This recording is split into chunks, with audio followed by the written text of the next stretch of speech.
Là, je vous propose de passer à nos intervenants. Les interventions ont été très, très nombreuses.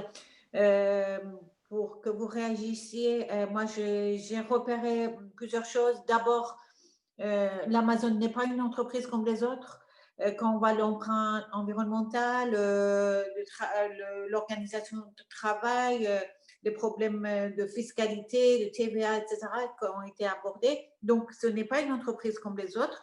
En plus, il détruit l'attractivité de nos communes et de nos bourgs. Ensuite, sur le rôle des politiques, est-ce que les politiques sont impuissants? Est-ce qu'il faut aller plus loin? À quelle échelle nationale où les élus locaux peuvent aussi, à leur manière, contribuer à faire changer les choses?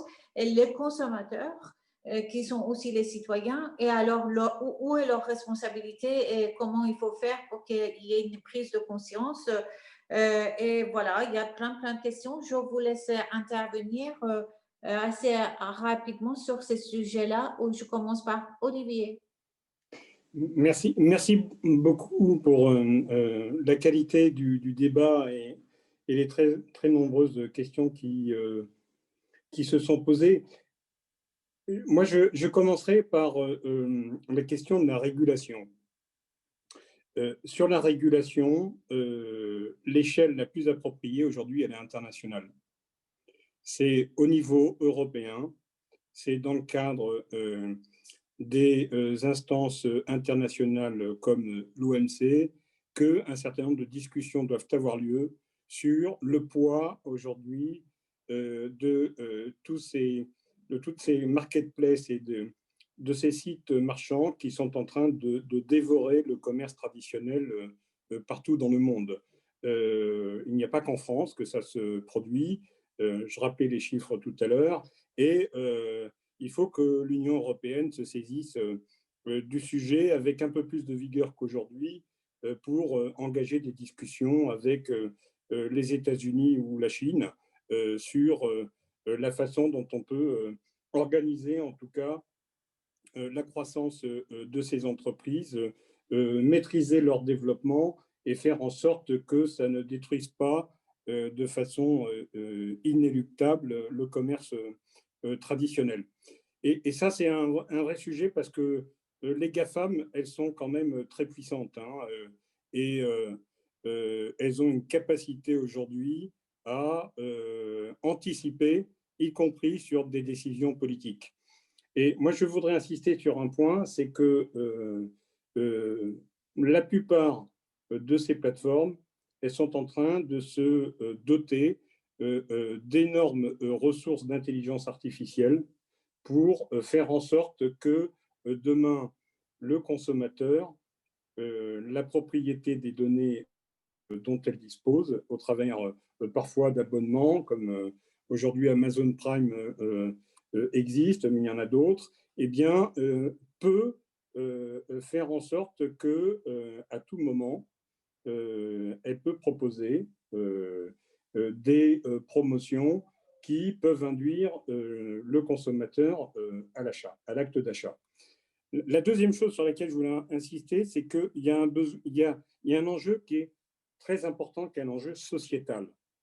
Il faut aussi que le consommateur devienne un peu plus frugal et qu'on ne soit pas dans une fuite en avant dans la consommation. Parce que c'est quand même un problème aujourd'hui dans un certain nombre de domaines.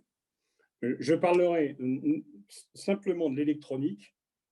Quand on voit aujourd'hui la difficulté qu'on a à traiter les déchets de produits électroniques qui sont dépassés, parce qu'on est toujours dans l'acquisition du matériel le plus en pointe, le plus moderne, et on se retrouve du coup avec des filières de traitement des déchets qui sont calamiteuses. Et donc ça, c'est aussi une exigence de faire en sorte que le consommateur il soit un peu mieux éduqué aujourd'hui et qu'il se rende compte que son mode de consommation, il nous amène quand même vers la destruction de la planète, et notamment de toutes ces ressources naturelles. Le troisième point, moi, sur lequel je voulais insister aussi, c'est qu'il y a évidemment un rôle essentiel du politique. il y a un rôle essentiel du politique parce que, aussi bien au niveau national qu'au niveau local, il y a une capacité d'agir. Après, il faut le vouloir. Au niveau gouvernemental, évidemment, il peut y avoir un certain nombre de décisions de prise sur le plan fiscal pour inciter ces entreprises à respecter les règles d'imposition qui s'imposent à elles dans son pays d'implantation.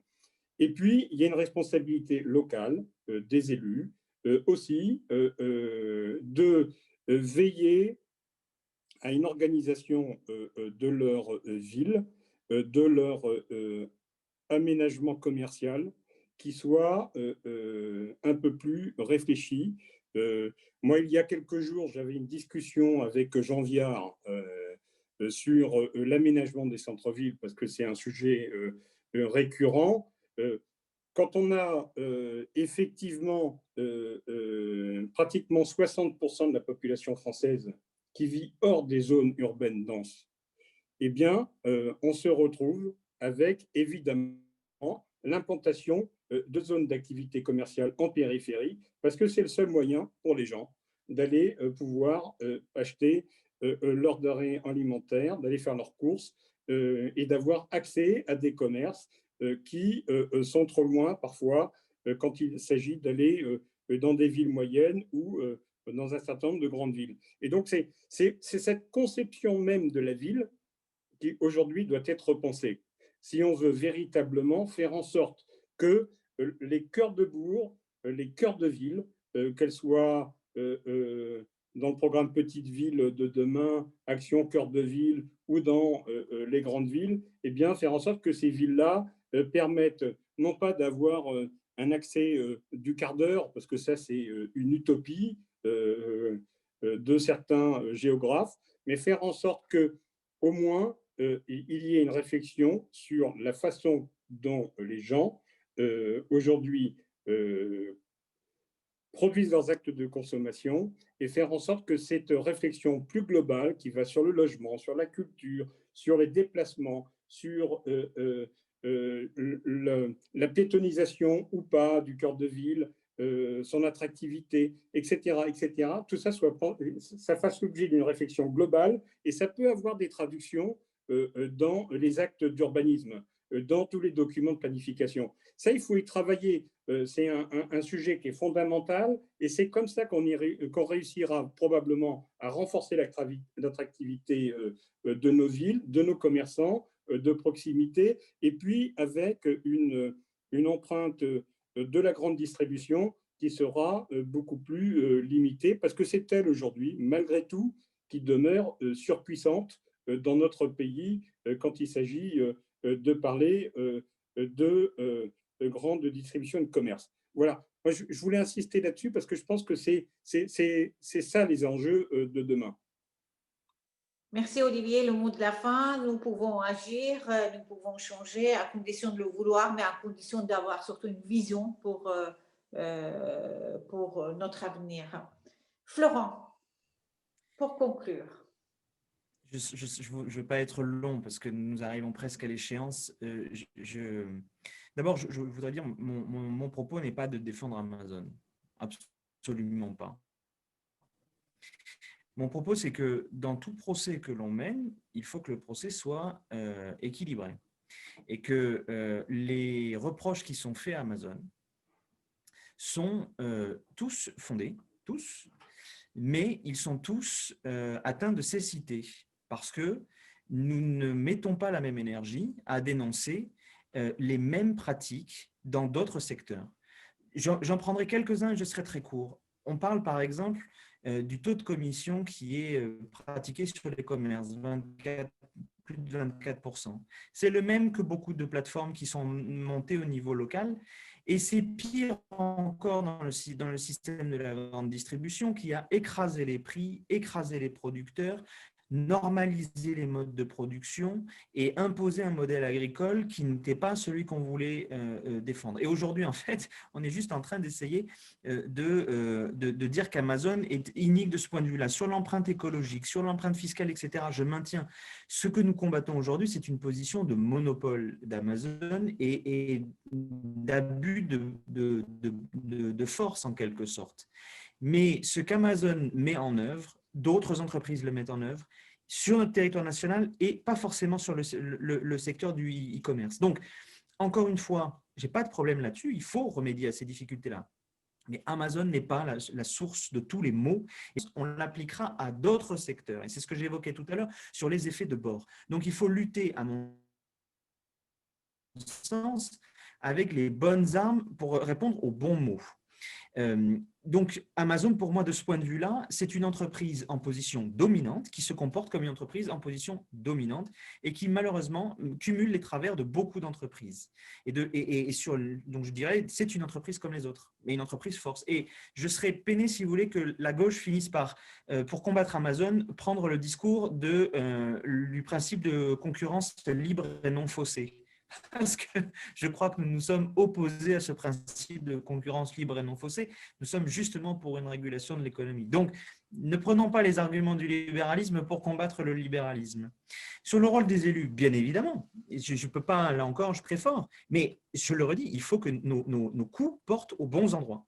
Et je crains malheureusement que nous nous payons parfois de mots, nous nous entourons dans une forme d'idéologie de combat dont il faut comprendre les conséquences concrètes. Et je le redis, sur le système, par exemple, d'empreinte environnementale, s'attaquer à Amazon, ce que je trouve justifié et nécessaire, c'est en réalité poser la question d'une manière générale, de l'acheminement des marchandises sur l'ensemble du territoire national. Et par exemple, lorsqu'on accepte que le plan de relance, on ne l'a pas accepté, mais on ne s'est pas mobilisé comme on aurait pu le faire, délaisse l'aéronautique, en réalité, on ne contribue pas à permettre de contrebalancer cette prééminence de la livraison. Et c'est pour ça que le moratoire me paraît être, malgré la grande estime dans laquelle je tiens Guillaume, me paraît être en fait un pansement sur une jambe de bois, parce qu'on aura un renchérissement marginal du coût de livraison pour Amazon et on aura juste une implantation en périphérie des entrepôts Amazon, ce qui sera problématique. Donc, pour moi, encore une fois, je ne suis pas contre l'absence d'action, je suis pour des actions justes. Et enfin, et c'est là, Forour, tu as raison de le préciser, c'est le rôle des consommateurs. Parce qu'en réalité, certes, les produits sont parfois moins chers, ils sont aussi de moins bonne qualité, mais on consomme aussi beaucoup trop. Et sur la question du Black Friday, ça en est l'exemple type. Tout le monde est aujourd'hui très content que les commerces réouvrent pour le Black Friday. Posons-nous la question, c'est aussi un affaiblissement des marges. Le Black Friday, c'est la grande distribution, ce n'est pas les petits commerces. Les petits commerces, ils vendent à perte pour justement tenir le Black Friday. Alors que la grande distribution, elle fait des marges là-dessus parce qu'elle sait très bien qu'elle va attirer avec le Black Friday dans ses magasins et qu'il y aura des actes de consommation périphériques. Donc, le consommateur doit aussi avoir un caractère d'éco-consommateur parce que c'est cela qui permettra de sauver la mise. Donc, des actions de boycott d'Amazon me paraissent être une bonne chose parce que pour le coup, on est sur un acte réel. Et puis enfin, je dirais les consommateurs, mais aussi les commerçants, parce qu'on ne peut pas dédouaner les commerçants de toute responsabilité. Moi, je suis ravi d'entendre que les commerçants sont aujourd'hui de très bons conseils, etc. Mais s'il y a une désaffection pour l'acte d'achat dans ces commerces-là, ça n'est pas uniquement que pour des questions financières. C'est ce que un d'intervenants a repris, c'est sur cette question de l'expérience client. Le client n'est plus captif. Et en fait, il faut s'habituer à ce que le numérique ait rendu le client libre. Donc maintenant, il faut travailler sur la manière de recaptiver, mais pas forcément le rendre captif, le client. Et ça, c'est un vrai travail sur les pratiques commerciales, sur la manière de gérer les conditions générales de vente, la politique de retour, la politique de fidélisation qui concerne l'ensemble des commerces et qu'Amazon a mis en exergue parce qu'il a excellé dans ce domaine. C'est triste à dire, mais pour le coup, c'est cela. Donc, oui pour un combat avec les bonnes armes sur les bonnes cibles. Merci beaucoup, vraiment, pour ces interventions. Merci pour votre présence à ce débat. Je pense que nous avons besoin les uns des autres dans ces moments où on est en manque de repères, on est en manque d'espace démocratique parfois.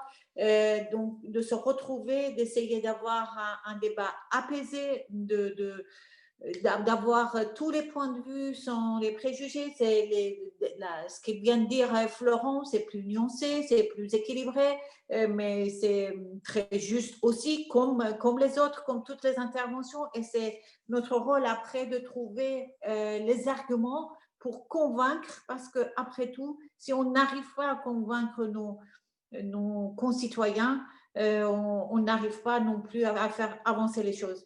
Donc, franchement, un grand merci pour ces 2 heures de débat.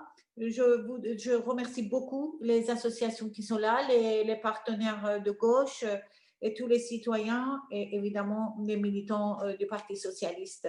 Je vous donne rendez-vous pour un prochain débat qui aura lieu au mois de janvier. Et si vous avez des suggestions aussi pour tel ou tel sujet, pour avoir un espace de débat, n'hésitez pas de nous faire part de vos idées.